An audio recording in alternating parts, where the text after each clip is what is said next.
ಕನ್ನಡ ಸಿನಿಮಾದಲ್ಲಿ ಕನಸುಗಳಿಗೆ ಬಣ್ಣ ಹಚ್ಚಿದ ಒಬ್ಬ ವ್ಯಕ್ತಿ ಇದ್ದಾನೆ. ಸಿನಿಮಾ ಅಂದ್ರೆ ಕೇವಲ ಕಥೆ ಅಲ್ಲ, ಅದು ಒಂದು ಅನುಭವ ಅಂತ ತೋರಿಸಿದ ವ್ಯಕ್ತಿ. ಅವನ ಹೆಸರು V Ravichandran. Crazy star, showman, ಕನಸುಗಾರ. ಆದರೆ ಈ ಹೆಸರಿನ ಹಿಂದೆ ಇದ್ದದ್ದು ಒಂದು ದೊಡ್ಡ ಹೋರಾಟ, ದೊಡ್ಡ ಕನಸು, ದೊಡ್ಡ ಬೆಲೆ.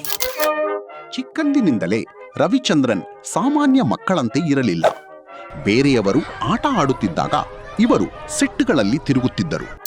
ಕ್ಯಾಮರಾ ಹೇಗೆ ಕೆಲಸ ಮಾಡುತ್ತದೆ, ಲೈಟ್ ಹೇಗೆ ಹಾಕುತ್ತಾರೆ, ಹೀರೋ ಎಂಟ್ರಿ ಹೇಗೆ ಕೊಡಬೇಕು, ಇವೆಲ್ಲ ಚಿಕ್ಕ ವಯಸ್ಸಿನಲ್ಲಿ ಗಮನಿಸುತ್ತಿದ್ದರು. ಅವರಿಗೆ ಸಿನಿಮಾ ಒಂದು ಉದ್ಯೋಗ ಅಲ್ಲ, ಅದು ಒಂದು ಮಾಯಾಲೋಕ. ರವಿಚಂದ್ರನ್ ವಿದ್ಯಾಭ್ಯಾಸ ಮಾಡಿದರು, ಆದರೆ ಅವರ ಮನಸ್ಸು ಪುಸ್ತಕಗಳಲ್ಲಿರಲಿಲ್ಲ. ಅವರ ಗಮನ ಸಂಪೂರ್ಣವಾಗಿ ಸಿನಿಮಾದತ್ತವೇ ಇತ್ತು. ಕ್ಲಾಸ್ ರೂಮ್ನಲ್ಲಿ ಕುಳಿತರೂ ಅವರ ಕಲ್ಪನೆಗಳಲ್ಲಿ ಓಡುತ್ತಿದ್ದದ್ದು ಸಿನಿಮಾ ಸೀನ್ಗಳು.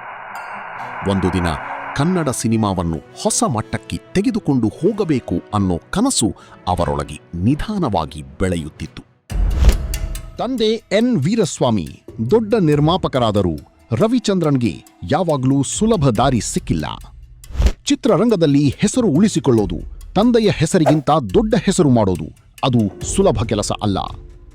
ಆದರೆ ರವಿಚಂದ್ರನ್ಗೆ ಒಂದು ವಿಷಯ ಸ್ಪಷ್ಟವಾಗಿತ್ತು: ನಾನು ಬೇರೆ ರೀತಿ ಸಿನಿಮಾ ಮಾಡಬೇಕು. ಒಬ್ಬ ನಿರ್ಮಾಪಕನ ಮಗನಾಗಿ ಹುಟ್ಟಿದ ಹುಡುಗ ಮುಂದೆ ಕನ್ನಡ ಸಿನಿಮಾದ ಇತಿಹಾಸವನ್ನೇ ಬದಲಿಸುವ ವ್ಯಕ್ತಿಯಾಗ್ತಾನೆ ಅನ್ನುವುದನ್ನು ಆಗ ಯಾರಿಗೂ ಗೊತ್ತಿರಲಿಲ್ಲ.